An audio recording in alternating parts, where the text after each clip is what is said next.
Hi, it's Bumbleberry, and welcome back to another episode of Seduce Me Too. So this time, we're going to do James, and I think he's... I don't know. Who's yellow? Is he yellow? Hold on there! First of all, Who is this? have you read the first... Yeah, I read the first story. Oh, you do know this is James's route, right? You know, the eldest incubus? I am very familiar, thank you. Yep, Oh, I know. Awesome! All right then. James is pretty cool, huh? It's the glasses, isn't it? Obviously. You can tell me. Makes it super smart. Actually, it's kind of funny when, like, hot fictional characters wear glasses. It's, like, really sexy when they take them off. I don't know. It's like an extra accessory. Like, if you're a male stripper, think about getting male glasses. Even just fake ones. I'm sorry. I shouldn't even be speaking. It's the day after Christmas. I was like, I'm gonna play something Christmassy. Then I thought about it, and I was like, I kind of feel like playing Seduce Me, though. So, this is our Christmas present to share together. I'm a little bit sleepy, a little bit stuffy, as you can tell. Anyway, but we're gonna enjoy. I have one last question for you. Oh, no, I'm fine. I don't need trigger warnings. I'm good. All right then. Oh, Whee! just so you know, though, anytime you have the choice... Do not call me Don. Okay. Anyway.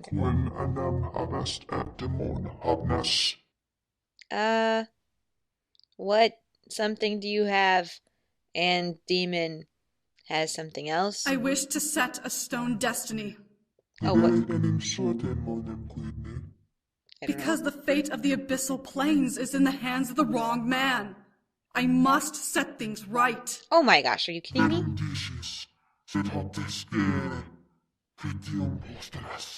I come bearing my life force as the price. What? Take as much as you desire, as long as my request is fulfilled. No.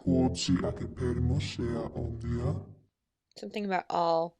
Then, that is the price, as long as you set the stone destiny. Are you kidding me? You're gonna try to steal James and make him the head of the demon world? Rude. My name is Mika. Why not? I mean, really, I'm Bumble from like the original Seduce Me series, but it's just easier this way. I'd almost forgotten it. I clung to it by a single thread, knowing that if I let go, I'd be lost in a dark world, never to return. Why? Why was I so worried about my name? Well, it was the only claim I had to reality, especially when I was behind bars. Why am I imprisoned again? For some reason, I was in a cell. I didn't know why. I didn't know how I got in here. All I knew was that I was in it, and I was chained to a wall by the shackles on my ankles. I didn't want to accept the bars as real. I didn't want to be in a cell. I didn't want to smell the dank stench of blood and sweat emanating from all around me. But I had no choice in the matter. No matter how many times I examined my surroundings, they remained the same. I was in a cell dimly lit. In a stone dungeon? The walls were unfriendly, and the shackles around my ankles provided no comfort. The rags I was forced to wear barely fit, and I felt filthy. Well, you are in prison. Why was I here? I didn't even have the answer. All I knew was that I was trapped. I could hear quiet sobbing and muffled screaming from further down the passageway I was in. They reverberated from down the hall, and I knew that they must have come from fellow prisoners or the condemned.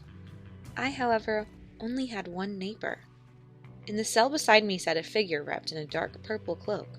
The top of the figure's head was shrouded by both the shadows in their cell and the hood that covered their face. They never spoke. They never moved. Were they dead? I watched them closely for some time, but I never saw their body inhale, exhale, or show any sign of life. I didn't wish to think on it further, so I turned my head away. What was happening? I opened my mouth to shout, hoping that maybe someone would hear me, give me some sort of clue as to what was going on. Do you guys think that Diana's the one in the cloak in my hallucination? I do. As I tried to command my voice to speak, however, the sound of a large door opening echoed through the dungeon. I turned my head towards the direction of the sound and watched as the hall slowly began to brighten, like there was a torch moving towards my cell. I stared wide-eyed at what was approaching. Moving toward my cell was a man I recognized, one that had been close to my heart and now had a cold look of disdain in his eyes. My chest pounded as his name reverberated in my head. James. Oh, you look evil! James, you're so tall and beautiful with your little sweater and your undershirt. Very smart looking. He was still in his human form, but his voice vibrated with the demonic echoes and waves, sending shivers down my spine. His tone was cold and unfeeling, as if I was not someone he loved, but someone he despised with every ounce of his being. You still live. I'm surprised. Thanks. So I knew it! Suddenly from the cell beside me, the cowled figure jumped up and slammed into the bars, gripping them as they snarled at James. I stared, now able to see who had hidden by the cloak. You see? You see? I knew my cellmate. You piece of filth! How can you dare show your face again? Diana? James seemed unfazed as he stepped towards Diana's cage and leaned in, almost nose to nose with her. And you live too. How resilient you both are. Why don't you just kill us then? We're not so weak as to break under your chains, traitor. After all, unlike you, I carry pure Lilith blood in my veins. In that human, the one you love, is more powerful than your pathetic mind can fathom. It's very nice. At least Diana likes us and approves of our love to this crazy face. What was Diana talking about, and why was James acting like this? I opened my mouth to speak, but felt something hold back my voice. It was as if a vice had been tightened over my vocal cords and denied them any chance to create sound in my throat. James smirked and gripped Diana's chin, making her snarl louder. I wonder if James has, like, the Darth Vader, chokehold. Anyone can be broken. It just takes time and patience, both of which I have in abundance. Fucking monk! James tightened his grip on her chin, digging his fingers into her jaw. Diana could only wince and glare at the one holding her. I felt the fear run through my body as his lips curved even more into a devilish smirk.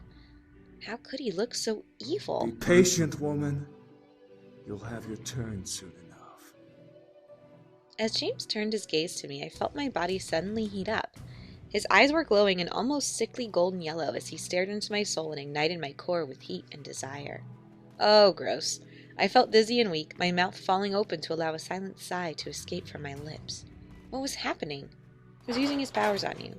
Ooh. Oh, okay, I thought I had skipped something. James released Diana and walked to the door of my cell, quickly manipulating the lock to open it. As the door opened, I felt myself crawl backwards towards the back of the cell, suddenly afraid of the demon who was approaching. Yeah, he's a little possessed, that's for sure. At the same time, I felt uncanny and unnatural elation for the man approaching me with a smirk that tore at my heart. Well, time to dine. No, I don't want to. Don't you fucking touch her! Before I knew it, Diana pressed her body against the bars that divided our cells and grabbed James' shoulders, digging her nails into it. You little... Rip his head off. I mean, fix him. In retaliation, James swung his arm towards Diana and formed a familiar pistol in his hand. Within moments, he aimed and fired. I could only watch as Diana jumped back and held her chest, blood oozing from between her fingers onto the ground. She stared at James in both pain and surprise before crumpling to the floor and exhaling the last breath she would ever take. My mind was caught in a frenzy of emotions. While I felt shocked, terrified, and mortified at what had just happened, my mind continued to dance with the desirable waves that ran through my body. Why couldn't I control myself? Because he's an incubi. The pistol in James's hand appeared as he let out a sneer of irritation. Damn it! James then looked at me, towering over me as I both cowered in fear and melted against the back wall of my cell. Looks like you'll have to give me twice the amount of energy from now on. Ew, why? As James began to step towards me, I felt hot tears run down my cheeks while I panted like a dog in heat. I wanted to scream. I wanted to tell him not to hurt me. My voice began to press against the vice holding it, wanting to explode out. James' shadow consumed me, and I let out a scream. Then I woke up. I shot up in my bed, panting wildly as my heart pounded hard against my ribcage. I gripped my hand over my chest, feeling my pulse beating underneath the skin in a frantic rhythm in time with my hastened breath. I heard the faint echo of my scream echo through the room as I let reality sink in. It was a dream. I was awake now. Everything was okay. Everything was... What? For a second I thought he was actually going to say Mika. My heart froze and I felt my body tense up at the sound of James's voice beside me. My heated cheeks reminded me of the tears I had shed in the dream and who had caused them. Why, hello! You look so cute when you're nice. He looked kind of cute when he was evil too, so no complaints. You look adorable, James. I shot my head to the side to see James, the man who I loved, but also the man who terrified me, looking at me with a face painted with concern and worry. Love, are you okay? Get away from me! I couldn't control myself as I quickly rolled out of bed and pressed myself back against the far wall, staring at him in absolute terror. James only stared back at me, still shocked and now troubled. He didn't move, most likely not wanting to frighten me further. He's probably like, are you on crazy pills? Images of the dream I had began to replay in my head, replacing the James in bed with the James that towered over me in that dark jail cell. My body shook violently from the memory, but soon my logic began to break the images apart, leaving me with the sight of James in bed, staring at me. I like how he's just kind of like staying still, just in case I'm possessed. My thoughts slowly melted, and I felt myself start to cry once again. This time my heart began to ache as I realized whom I had yelled at. I lurched forward and practically jumped at James, who opened his arms wide and wrapped me in them as I landed against his chest. I'm sorry. I'm so sorry. Shh. There's nothing to be sorry about. It was only a nightmare. I'm right here. Aw, James. James held me close to him as I began to cry into his shoulder. I continued to apologize to him, whimpering and sobbing like a child as the fear from the nightmare slowly began to fade away. I'm trying to see. James's hand simply ran over my head and hair, trying to calm me down. I'm trying to look. I still don't know why they always wear their formal pants to bed with their belt. And I don't know. But his hair looks so cute, all fuzzy like that. And in the first series, I had thought I would love James the most. Matthew really turned out more to be my favorite. But I still have a soft spot for James. I really like him. He didn't have as much depth in character, but I still think he's a little precious snowflake. It had felt so real, and yet I knew it couldn't have been. James was right here, protecting me and comforting me, proving the love he had for me. He would never hurt me. Ever. Eventually, I was able to calm down, and I looked up at the man holding me as he gently smiled down at me. Are you all right? I nod, earning a small squeeze of his arms around me. I naturally cuddled closer to his body, desiring more of his warmth. What time is it? James gently hugged me closer to his body and looked over to his nightstand at his phone, which was docked in a fancy speaker charger. It's 3:40 a.m. He's like, I have work tomorrow. We still have a few hours before our alarms were set to wake us. Crap, why did I have to have a nightmare and wake both of us up? I gripped James' shoulders and looked up at him apologetically. I'm sorry. I know you need your sleep. Please don't worry about it.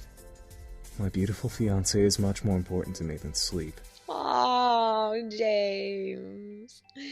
I'll give you a little hug. As he said fiancé, I couldn't help but feel my face heat up, letting a blush run along my cheeks. It was true. I was his fiancé. He'd asked me to marry him a couple of months ago, and I had accepted his proposal, wanting to be his wife. Just thinking about the idea of being with him forever made the imaginary butterflies in my stomach dance around happily and flutter their wings against my heart. It was a dream come true. His love and warmth assured me that my nightmare was just that. He was my wonderful husband-to-be, and I was going to be his wife. My body couldn't help but shiver in happiness. James caught the shiver and gently ran his hands up and down my arms. Are you feeling cold? No, you just make me happy. That's all. As I leaned up and kissed James' cheek, he smiled and kissed mine in return. His warm lips sent another euphoric shiver down my spine, and I felt joy run through my veins. I truly loved James. It wasn't long, however, before I felt something gently brush against my hip. I looked down as James cleared his throat in embarrassment. I raised an eyebrow. Raising an eyebrow as well as a growing blush on my face. I looked up at my fiancé as he looked away from me, his face almost red as a tomato. I'm sorry, I can't exactly control my excitement when you say things like that. He's so embarrassed. As a voice actor, that must be so awkward to read. It's alright, let's go back to sleep. Just kidding! Kiss him passionately. As you guys know, I'll put a little skip button if you don't want to see the lovey-lovey smoochy scene. But here we go. James didn't have to use his powers to light a fire in me. I gently tilted my head and kissed him, capturing his lips with mine lovingly. I felt my body slowly heat up, softly and tenderly to make sure not to scare me. His enthrallment over me became a natural part of our lovemaking. It not only helped him gain energy, but it made the pleasure of our sex practically 10 times more powerful. As I moaned against his lips, James gently ran his hand down my back and over my rear, making me slightly jump in surprise at the feel. As he gripped it, I let out another hot moan, and James smiled and chuckled quietly against my lips. I stared at the ceiling, lusting for James as he pulled away from the kiss and began to kiss over my neck. I absolutely needed this man, and I needed him now. My body pressed against his and forced him back onto the bed, allowing me to be on top and be in control. James stared up at me, still gripping onto my butt and gently massaging each cheek with his fingers with a smirk. We both knew that he was always in control whenever we made love. However, my rebellious attempts at being on top often spurred him to be on that much rougher in our play. It was like a game. Still, I had to think that I tried valiantly, and not in vain. I moved my hands back and took his off of me, lacing our fingers together and pinning them to the bedside beside his head. They didn't fight back against my hold, but James's face continued to intimidate me with that playful smirk and a dominant gaze. I gently leaned down and captured his lips again, grinding my hips against him and showing him the heat and desire I was feeling for him. His hands tightened around mine. I felt him gently grind back up into me, letting his own desire rub against mine. My body forced me to pull my lips away, making me bite my lower lip in pleasure at the grind before suddenly feeling myself being flipped over on the bed, with James smirking over me. I didn't care. I wanted him to take me in whatever position we ended up in. Wrapping my legs around his waist, I pulled James close and leaned my head up, brushing my lips against his. What are you waiting for? Take me. As you wish. Within mere moments, we went from grinding each other to moaning each other's names as we passionately made love. Our clothes were thrown about the room, but we didn't care. We were busy. Every moment pushed moans and gasps from my lips, building toward a beautiful high as I moaned against him and made him feel the same. Our sex wasn't just to feel pleasure. It was our bodies melding and moving together in perfect harmony, with each moan professing our love for each other. There wasn't a single moment of silence between us, letting our love echo through the room. As we finally eclipsed in ecstasy for each other, we held each other tightly, not wanting to let go of one another. James had pulled up our covers onto one of our bodies and made his chest my pillow. That is so comfy, by the way, when you have someone and you're snoogling and then you lay your head on their chest or their shoulder. It's perfect. It's like humans were made to be snugglebugs sometimes, with the person you love, of course. James ran his hands through my hair, his heated and worn out breath matching mine, as we both fell back into the darkness of sleep. The nightmare didn't return. And there was no CG. No sexy time CG. Are you serious? The nightmare didn't return. I slept peacefully within James's arms as if nothing else mattered in the world except for me and him. The morning was kind, James and I sweetly awakening before our alarms. Oddly, I felt well rested and ready for the day ahead. As I looked at James, who was still holding me, he opened his eyes slowly and smiled down at me. Good morning. Did you sleep better? Yeah, I think I had a good workout. Helped me get to sleep. I nodded, causing him to chuckle and kiss my forehead. My own lips curled up into a smile as his lips touched my skin. I hugged tighter, burying my head in his chest. Do we have to get up? Unfortunately, we do. You have to organize more wedding arrangements, and I have to go to work. Do you have to? Yes, I do. Now come on, let's go. I couldn't help but whine. I wanted to stay with James in bed just a bit longer. However, since he was the CEO of the Anderson Toys Company, he had many obligations to attend to. Not even his future wife could pull him away from these duties. As James sat up, he took me into his arms and kissed me lovingly, making a smile grow back onto my cheeks. I couldn't be annoyed for long whenever he kissed me. He's probably using his enthrallment. We went downstairs and had breakfast together before James went to work. It was always depressing when he left me alone in the house. However, he was a CEO, and I was currently still in school getting a degree. Luckily for me, All of my courses were online, so I didn't have to leave the house to get the degree I wanted. Pajamas! Yeah! Attending class in pajamas was always better than having to put on regular clothes. I stretched and yawned, still slightly tired from waking up in the middle of the night. As I thought about that moment, I couldn't stop images of my nightmare flashing through my mind. Quickly, I shook my head. Nope, stupid dream, nope. Before that night, I had wonderful dreams of James and I preparing the wedding, and eventually seeing each other at the church. He hadn't seen my dress, despite trying to, so he'd been stunned, and I would be blushing and smiling from ear to ear. That one nightmare, however, worried me. What if it was an omen? A sign. And none of the other dreams were omens or signs? I wrapped my arms around myself, feeling a cold wave of nerves rush against my skin. My first instinct was to call Naomi or Suzu, just to vent about it and get it out of my system. But if there was something supernatural at work, they wouldn't understand. Closing my eyes, I made a decision. I took my phone out of my pocket and I dialed a number onto my phone without looking at it before bringing it up to my ear. The other line rang a couple of times before I heard a voice answer at last. Hello? Sam? Crap, I didn't know Sam was still sleeping. Sam, is Carrie awake? Dude, why are you calling? Because Sam, you dork! Give me the phone! I know it's her! Doofus, calm down. Oh, it still hurts when they call like their wives little pet names that they reserve for me. Well, you know, us. Mika. Just need a moment to process that. Mine. Haha! Hello? I smiled. Carrie was Sam's wife. Yep, I said it. Wife. They had been married for almost a year, despite James proposing to me only a couple months ago, despite the fact that I've known him longer. Oh yeah, having wives in this game makes so much sense. It's not like they could have a girlfriend or anything. Anyway.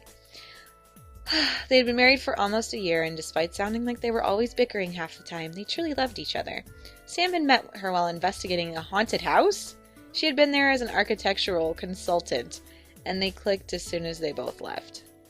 What was even more surprising about their relationship, however, was that Carrie knew what he was before he even confessed it to her. Apparently, she was a witch.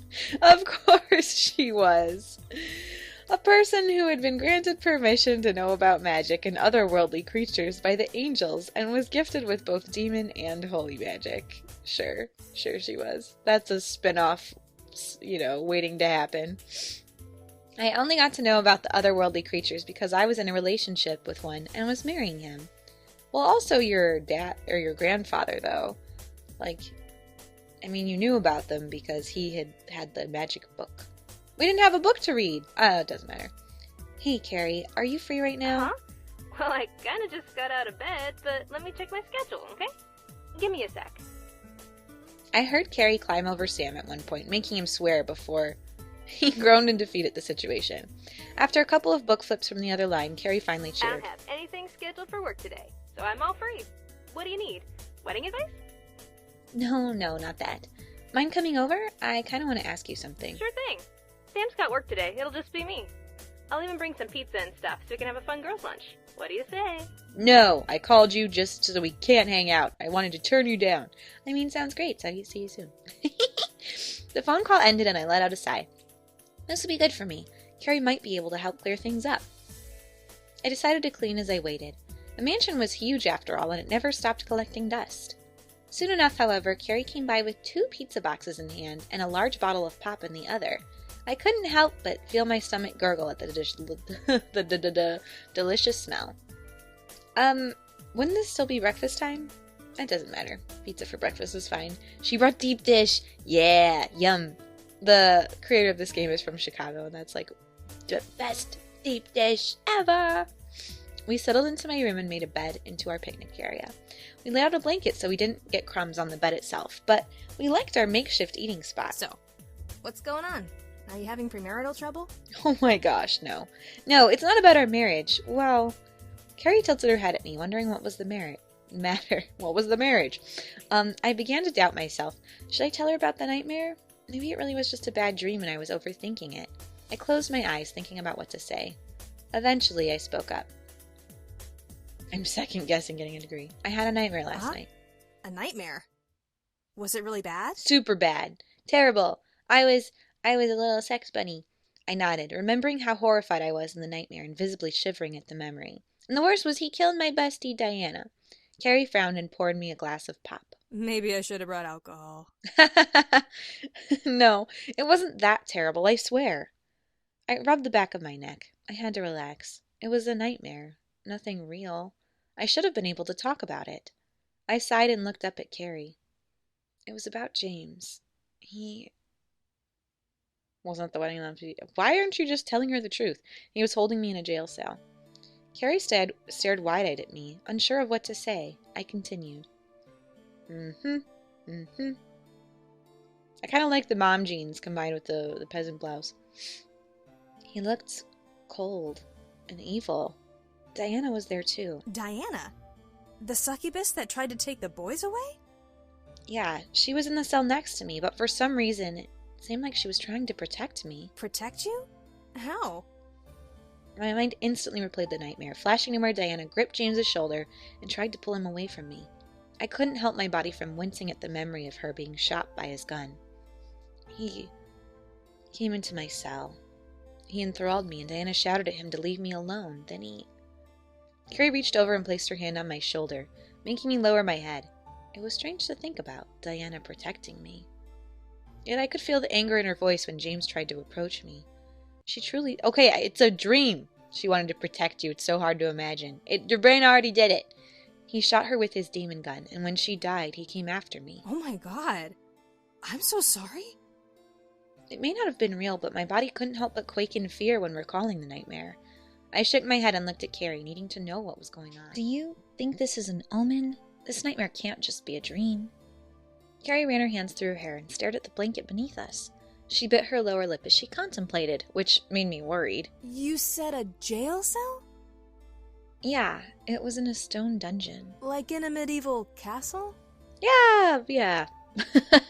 Carrie shook her head again and ran her hands through her hair once more before looking up at me. I don't know if this is connected with that dream, but I've heard rumors about the abyssal plains being in utter chaos. What? What do you mean? I don't know what's happening exactly, but for the past 2 years, the demon world has been emitting some really bad energy. Even the angels are taking note of what's happening. They're even neglecting their duties to go to the demon world themselves. Why bother? That threw me off. According to Carrie, the angels were extremely devoted to watching over the human world. They would never skimp duties to even think about the demon world. Carrie shook her head. The only place I could imagine jail cells like that being used for prisoners is in the abyssal plains. But you and James are here in the human world, so it makes no sense. Carrie abruptly moved from the bed and reached for her purse, digging through it and practically sticking her entire arm into it. I swore she was Mary Poppins the day I saw her do it for the first time.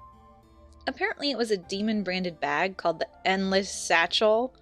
Really? Only found in the demon black market of the human world.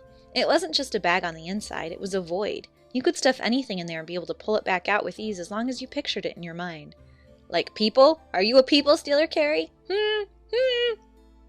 Carrie pulled out something wrapped in dark green silk. As she unfolded the cloth, she revealed a deck of cards. On the back of each card was a black pentagram with small, unreadable markings around it. On the faces, however, were different hand-painted images that helped me recognize it as a tarot deck. They were worn, but they still emitted a power that made a shiver run down my spine. It's been a while since I've used this, but it might be able to shed some light on the situation. I watched as Carrie held the deck against her chest and closed her eyes, muttering to herself. She then lifted the deck to her lips and kissed over the top card before shuffling it. The cards practically danced and glided between her fingers, as if they were alive when she shuffled them in her hands. Eventually she stopped, and the deck settled together in her grip. Ooh, hello. So will this be one of the general ones? Do I have to pick one? She gently drew the 3 cards from the top of the deck, setting them face down in front of her, and placed the remainder of the deck on the nightstand. She flipped one over, revealing a wheel with multiple symbols on it. As I stared at the card, the wheel seemed to spin off the face of it, making me slightly dizzy. The Wheel of Fortune, with a scary... Why are there chains? Okay. Carrie mumbled to herself as she examined the card. The Wheel of Fortune? Could this be about the demon world changing? No, it can't just be that. Someone changed something in the past and disturbed the fate of the abyssal plains. I looked to the card, taking note of what Carrie said aloud. There were many things that I knew that I personally changed. I wasn't destined to get the Anderson Toys Company. I met the boys and learned about magic, and I was going through a big change in my life with my upcoming marriage. Carrie moved her hand and flipped over another card, revealing a figure with a sword in one hand and a scale on the other. Staring at the card, I swore I heard angry whispers stir in the air around me. Justice! Justice? What could this be about? Could the change in the past be something so big that it demands justice's attention? Looks like an angel, right? Because it's got the halo, like a snowflake halo, and then the wings, and you're blonde for whatever reason. My mind began to replay every choice I made in my life and fast forward.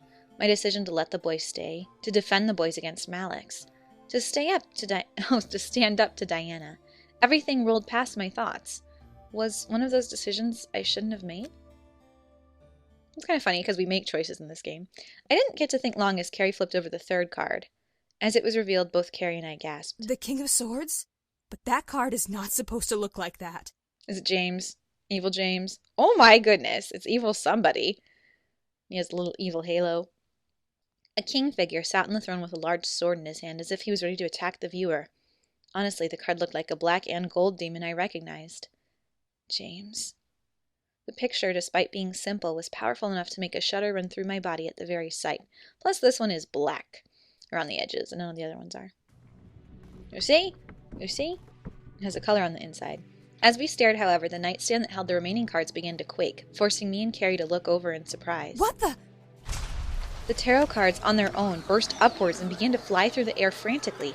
Sounds of battle and war emanated from them and ranged through the room, as Carrie quickly moved to shield my body with hers as she covered her ears. I covered mine as well, but that didn't stop the sounds of blood and clashing swords from digging into my senses. I could almost feel the heat and danger of the image of war that the sounds were painting against my skin. As the sound stopped, I looked up to see the cards float down onto us, now lifeless, and all of them torn in half right down the middle. What? As they landed, however, I stared in shock at what I saw in each half card's face. Carrie looked up and gasped as well. Like, holy smokes, what is going on? I don't even know. Impossible. Whoa. Is that lovers torn apart? Because that's really rude. Really rude. I can't believe they would do that to me. He looks sad that he's being torn apart from me. On half of the cards, I saw a girl that had my hairstyle with a stream of tears running down her face, reaching out towards the torn edge.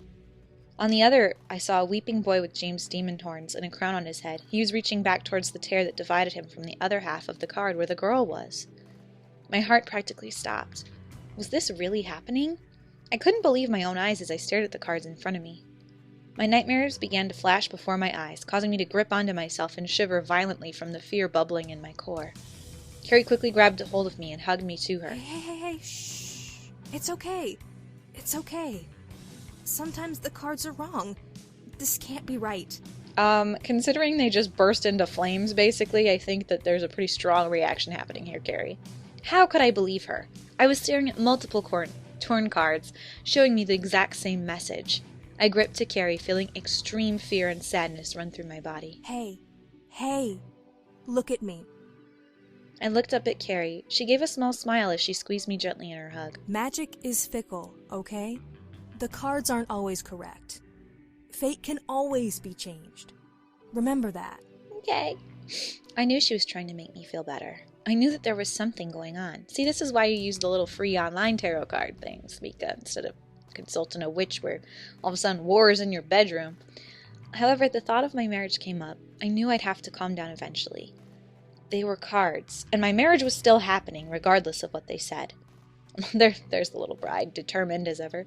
I closed my eyes and slowly started to ignore the signs, the cards, and the nightmares in my head. This wouldn't help me, and I had to prepare for my wedding.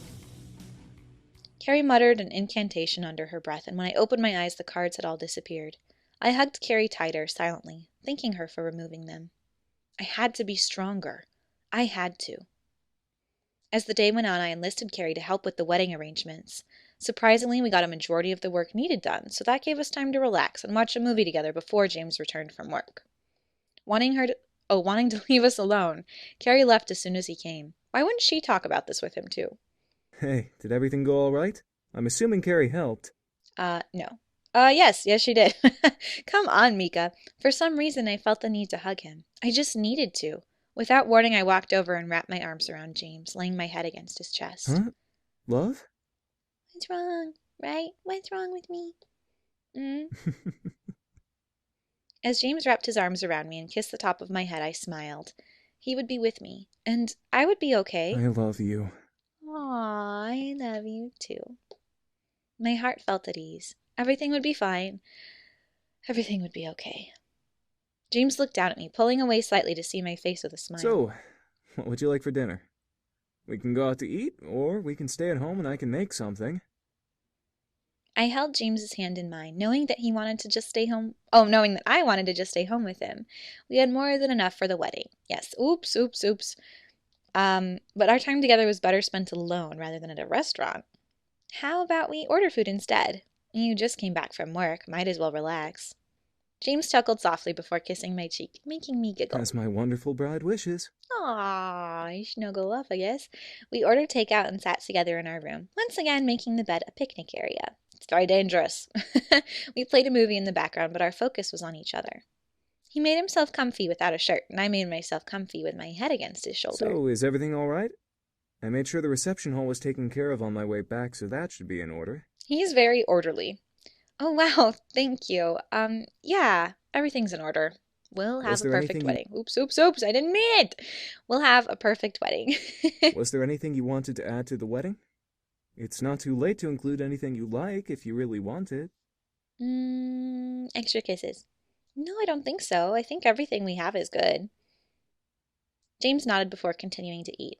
I, however, stopped and stared at James. See, that he's like a classy boyfriend. This is called the Perseverant Prince or something. I think that's what his route is called. And it's really nice to just like make sure the one you love is getting what they want. Like I've seen in a lot of relationships because I work in like a sales environment, and different couples will like fight over the stupidest things. It's like, if this person really wants this one thing, it doesn't cost that much more to get it. Just get the thing. Then they'll be happy, and you'll be happy, and all that is like, one nice meal at a restaurant. It's a difference. I don't know. People are so crazy sometimes. Anyway, James nodded before continuing to eat. I, however, stopped and stared at James. I was really going to get married to him. It was strange to imagine that I was really about to swear my life to someone for all time. It was like a dream come true. Why would I ever let something stupid like a nightmare shake me from it? Screw the nightmare. I was going to live a dream. I like how the ball in the middle of this room, the lamp, looks like the moon. I gently moved my food to the nightstand and placed a hand under James's plate, making him stop to look up at me. I softly pulled it away from him, placing his food next to mine before crawling over James and sitting in his lap. Promise me something? Here's the CG we've been waiting for. Yes, James, look at your hands out. Although you don't look like yourself, oddly. You have kind of Matthew's hair going on. I don't know. Huh? Anything. Promise to stay with me forever? It seemed like a simple and obvious promise, considering the upcoming nuptials, but I wanted to hear him profess it. James continued to look up at me, silently understanding my need to hear it, and wrapped his arms around my body. I promise to stay with you forever. Until the end of time? Until the end of time. You can't break your You can't break your promise to me. Ever. I would never dream of it. James moved a hand up and tenderly caressed my cheek, making me nuzzle into his hand and close my eyes. You're the one I want to spend my entire life with. I will give everything and more to you for as long as I possibly can as your husband.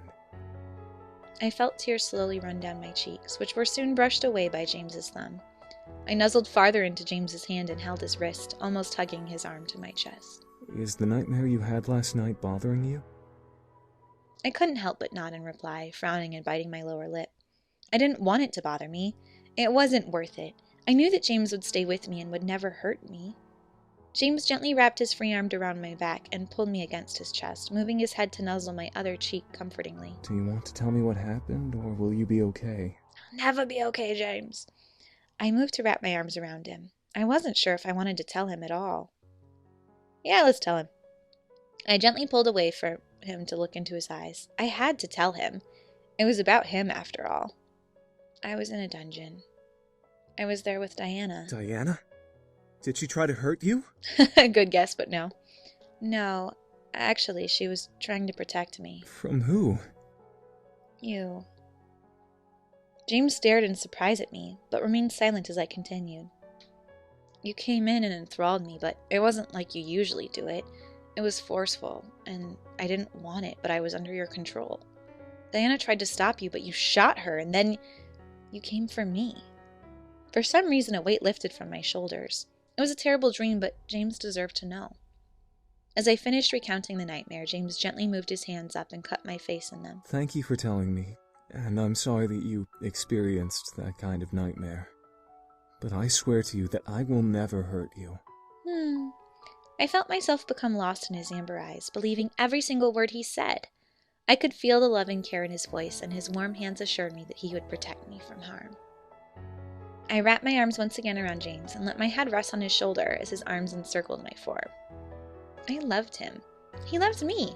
We would protect and love each other forever. Until the Fire Nation attacked. No. Soon enough, the wedding day had come. I received many pre-wedding gifts from guests that couldn't come, and I knew many people would still be at the wedding since James was the Anderson Toy Company's CEO. I even got fun texts from Naomi, Suzu, and Carrie as they tried to tease me with pictures of James in his wedding tux, but I deleted them all without peeking. I didn't want to see him yet. He didn't get to see my wedding dress, so I wanted to wait to see him in his tux. You should just, put your phone on silent. Alas, I had decided to dress alone at the mansion. What a great idea! The girls had offered to help, but I needed the time to myself. I had to reflect on the day ahead. Normally, you have someone doing either hair, makeup, your maid of honor, nothing, no? I was about to be married. It was insane. I couldn't stop staring at myself in the mirror, dressed in the wedding dress of my dreams. Is this really happening? I knew the air wouldn't answer me, but I felt I needed to speak my thoughts aloud. I was about to be somebody's wife. James's wife. The thought of us together made me smile and close my eyes. Talking to you. It says something here. Hoke is here. A voice I didn't know sent shivers up and down my spine. I suddenly looked around, hearing a voice echo in the room. This is it, something, I don't know. What? What was going on? Why was I hearing voices? This couldn't be happening. I held my head, trying to stop the sounds in case I was dreaming or imagining them. Call James. Stop. Stop. Stop! I screamed at the voices, not knowing what they were saying, but wanting them to go away. What I didn't realize was that my screams let out some sort of spell that seemed to freeze the air around me. Everything was still and silent. I could feel, however, that the room around me was frozen in time. I knew it! I knew it! That girl has demon magic. What? Then quit talking and let's take her! No. The demon lord will be so pleased. No, don't take me, who? Before I could turn to search for the voices, I felt hands grab hold of my feet. I looked down and lifted my dress. 2 pairs of evil-looking hands had taken hold of my ankles. Reaching through a dark red and purple pentagram, I shrieked, trying to pull my legs away, but I couldn't stop them as they swiftly pulled me into the ground. I was pulled deeper into the darkness. I'm in the dark void, you guys. I'm trying to find something to grab onto. I tried to pull away, but I couldn't. Someone help me. As if someone heard my screams, I suddenly felt the hands let go and then disappear, leaving me to float in the darkness. And then she's hoping it's a dream. You guys have seen this before, basically. I finally felt a surface under my feet and collapsed onto it, my body curling in on itself from the experience I had.